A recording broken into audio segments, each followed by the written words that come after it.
Salut à tous, on est parti ce soir pour une nouvelle vidéo consacrée au transfert de ce mercato estival 2021 et on va démarrer du côté de l'Olympique Lyonnais avec un départ qui est quasiment bouclé. Le défenseur international danois Joachim Andersen devrait quitter donc définitivement l'Olympique Lyonnais. Il devrait retourner en Première Ligue. Pour rappel, la saison passée, il avait déjà été prêté du côté de l'APL. C'était à Fulham. Et puis du côté de l'Olympique Lyonnais, il n'y a pas vraiment d'avenir pour Joachim Andersen qui n'a jamais convaincu et qui n'a jamais réussi à s'imposer du côté de l'OL. Ensuite, information qui concerne Montpellier et Metz qui se montrent intéressés par un jeune latéral américain qui évolue en Major League Soccer du côté des Red Bulls de New York. Jeune latéral de 23 ans prénommé Kyle Duncan. Ensuite, information du côté de l'Olympique de Marseille. On sait que l'OM est très actif sur ce mercato. Il y a des profils très intéressants qui sont arrivés du côté de l'Olympique de Marseille. Il semblerait que Pablo Longoria soit aussi intéressé par l'international algérien Adam Ounas, toujours un joueur du Napoli, même s'il a été régulièrement prêté sur ces dernières saisons. Il est passé notamment par Cagliari. La saison dernière, il a été prêté du côté de Crotone. Ça a été compliqué parce que cette équipe de Crotone, la saison passée, elle était à la dérive totale en Serie A.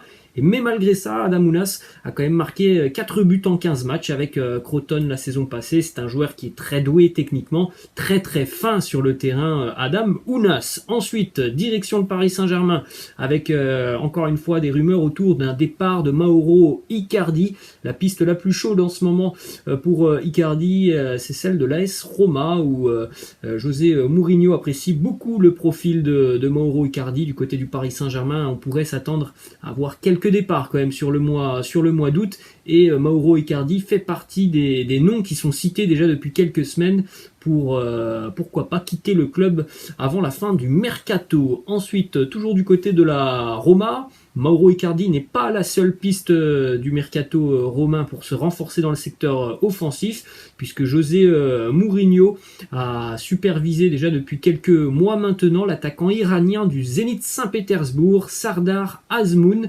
Très bon buteur, hein, c'est ce jeune Sardar Azmoun, auteur de 45 buts en un petit peu plus de 60 matchs sur les 2 dernières saisons avec le Zénith. Ensuite, du côté de l'Inter Milan, on est en train de négocier avec l'AS Monaco pour un retour de Keita Baldé. Keita Baldé qui a déjà joué du côté de l'Inter, c'était il y a 3 ans. Il est toujours joueur de Monaco, même si la saison passée on ne l'a pas vu avec l'ASM puisqu'il était prêté en Serie A du côté de la Sampdoria. Un prêt assez bénéfique d'ailleurs pour Keita Baldé, auteur de 7 buts avec la Sampdoria la saison passée. Il y a déjà des discussions entre l'AS Monaco et l'Inter Milan. Ensuite, toujours du côté interiste, on s'active pour trouver le remplaçant d'Achraf Hakimi. Et le remplaçant d'Achraf Hakimi pourrait être un autre international marocain, en la personne de Noussaïr Mazraoui, le latéral de l'Ajax Amsterdam. L'Inter serait prêt à transmettre une offre à l'Ajax de 17 millions d'euros. Ensuite, direction la Juventus, où les Turinois pourraient libérer Merih Demiral, le défenseur turc. La Juve attend entre 35 et 40 millions d'euros pour Merih Demiral. 2 clubs se montrent intéressés, le Borussia Dortmund et l'Atalanta Bergame. C'est compliqué pour Demiral d'avoir un avenir du côté turinois parce qu'il y a des défenseurs très expérimentés du côté de la Juve et des défenseurs qui sont en place depuis de nombreuses années, même si Chiellini est toujours vieillissant. C'est le moment aussi pour Demiral d'avoir beaucoup plus de temps de jeu. Je ne suis pas sûr qu'il l'aura du côté de la Juventus. Ensuite, on se dirige du côté de la Sampdoria avec premièrement une information qui concerne l'une des révélations de cet Euro 2020, le jeune attaquant de la sélection danoise Mikkel Damsgaard qui pourrait quitter donc la Sampdoria. Tottenham se montre intéressé, les Spurs pourraient offrir 25 millions d'euros à la Samp. Je suis pas sûr que ça soit suffisant. Il y a quelques semaines, la Sampdoria demandait, si je me trompe pas, 60 millions d'euros pour libérer Mikkel Damsgaard. Donc on serait loin du compte avec cette offre de 25 millions d'euros. Ensuite, autre information qui concerne la Sampdoria, qui serait actuellement en négociation assez avancée d'ailleurs avec Franck Ribéry, puisque Franck Ribéry n'a pas vu son contrat être renouvelé par la Fiorentina. Il est donc libre de tout contrat, il peut s'engager où bon lui semble, et la piste la plus sérieuse est bel et bien celle de la Sampdoria. Il y a toujours actuellement des négociations entre Franck Ribéry et la Samp. Ensuite, on va enchaîner les amis du côté de l'AC Milan où Diogo Dalot souhaiterait revenir du côté de Milan. Le seul problème, c'est que visiblement Manchester United aimerait conserver Diogo Dalot, donc c'est un peu compliqué dans ce dossier qui risque de s'éterniser sur le mois d'août. Direction Barcelone maintenant, le jeune Rey Manage pourrait quitter le Barça. On l'a vu notamment buteur sur deux matchs de préparation la semaine dernière avec les Catalans. Il y en a un notamment, il a inscrit un triplé. Le Barça demande entre 3 et 5 millions d'euros pour se séparer de Rey Manage.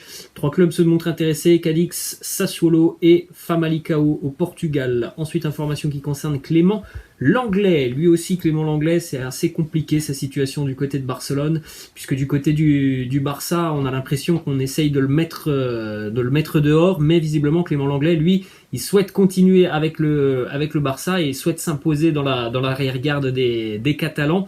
En tout cas, il y a un club qui s'est montré intéressé, c'est le club de José Mourinho, l'AS Roma, qui a proposé 15 millions d'euros au FC Barcelone. Bon, pour le moment, les Catalans ne sont pas enclins à vendre Clément Lenglet à ce prix. Le Barça en demande au moins 25 millions d'euros. Ensuite, on enchaîne du côté de l'Angleterre avec une information qui concerne notamment Denis Zakaria qui pourrait rejoindre Arsenal, le milieu de terrain du Borussia Mönchengladbach que l'on a vu aussi sur l'Euro. Il pourrait atterrir du côté d'Arsenal. C'est l'une des cibles de Mikel Arteta, un gros volume. Denis Zakaria, quand on pense à une éventuelle association Denis Zakaria Thomas Partey, ça pourrait vraiment être assez intéressant dans le milieu de terrain des Gunners qui parfois manquent un petit peu de vélocité. Ensuite, on continue avec une information qui concerne Jules Koundé. Négociation très avancée pour Jules Koundé avec les Blues de Chelsea. Ça chauffe, un accord est proche entre Chelsea et le FC Séville. Il semblerait même qu'il y a déjà un accord entre Jules Koundé et les Blues de Chelsea. Donc ce serait quand même encore une fois un très gros coup réalisé par les Blues sur ce mercato pour un défenseur qui a quand même de sérieuses qualités. Ensuite, on va partir maintenant sur les dossiers qui sont finalisés. C'est officiel, Bernard, l'attaquant brésilien de Everton, a quitté les Toffees. Il s'est engagé aux Émirats Arabes Unis avec le club de Sharjah. Bernard qui a eu beaucoup de difficultés avec Everton. Ensuite, autre départ du côté de l'Angleterre, et lui aussi a choisi la piste des Émirats puisqu'il s'est engagé du côté de l'Arabie Saoudite avec Al Ahly. Ezgian Alioski, le Macédonien de Leeds United, d'ailleurs c'était un titulaire du côté de Leeds avec Marcelo Bielsa, et bien il a choisi l'option de l'Arabie Saoudite. Ensuite, autre départ, une nouvelle fois du côté de l'Angleterre, Patrick Van Aanholt, le latéral néerlandais de Crystal Palace, s'est engagé avec Galatasaray en Turquie à l'âge de 30 ans. C'est une belle expérience pour lui qui va découvrir donc la Coupe d'Europe la saison prochaine. Autre arrivée du côté de Galatasaray, joueur que moi j'ai pu voir l'année dernière du côté de Dijon. Il était en prêt à Dijon en provenance de Rennes. Cette fois-ci, il est transféré de Rennes à Galatasaray. Le jeune défenseur Sacha Boé s'est engagé avec Galatasaray. Ensuite, on enchaîne avec encore une fois un départ du côté de l'Angleterre.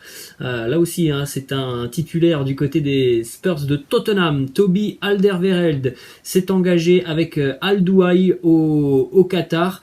C'est assez surprenant ce choix de carrière pour Toby Alderweireld qui a 32 ans. Donc bon, c'est pas non plus hyper jeune, mais c'est pas non plus hyper vieux. Donc à 32 ans, il quitte déjà l'Europe pour aller s'exiler dans le championnat du Qatar. Ensuite, on continue avec une arrivée du côté du Lokomotiv Moscou. Le défenseur croate Tin Jedvaj s'est engagé du côté du Lokomotiv Moscou. La saison passée, il était en prêt à Augsbourg. C'est un joueur qui appartenait au Bayer Leverkusen, mais au Bayer Leverkusen, ça s'est jamais très bien passé pour Tin Jedvaj.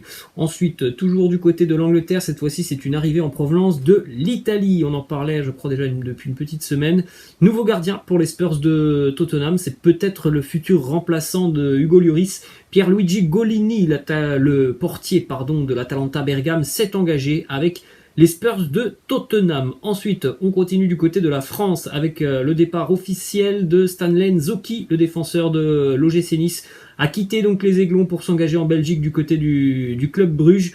Nice l'avait recruté pour un petit peu moins de 13 millions d'euros en 2019. Bon, il est parti pour quasiment moitié moins du côté de la Belgique. Ensuite, autre arrivée du côté de l'OGC Nice, un milieu de terrain plutôt milieu de terrain défensif, Pablo Rosario. Encore une fois, c'est un Néerlandais qui arrive du côté de Nice. Il y en a déjà pas mal maintenant des Néerlandais du côté de l'OGC Nice. Il arrive en provenance du PSV Eindhoven. Ensuite, autre arrivée du côté de l'OGC Nice. Bon, c'était annoncé déjà depuis quelques jours. Mario Lemina s'est engagé avec les Aiglons. Donc, il y a des profils très intéressants du côté de Nice. Après, voilà, il faudra aussi que la mayonnaise prenne. Et ça va être le travail de Christophe Galtier. Ensuite, du côté de l'AS Monaco, départ officiel. Il l'avait annoncé d'ailleurs à l'issue de la 38e journée de Ligue 1. Stéphane Ueti qui avait annoncé qu'il ne serait pas à Monaco l'année prochaine.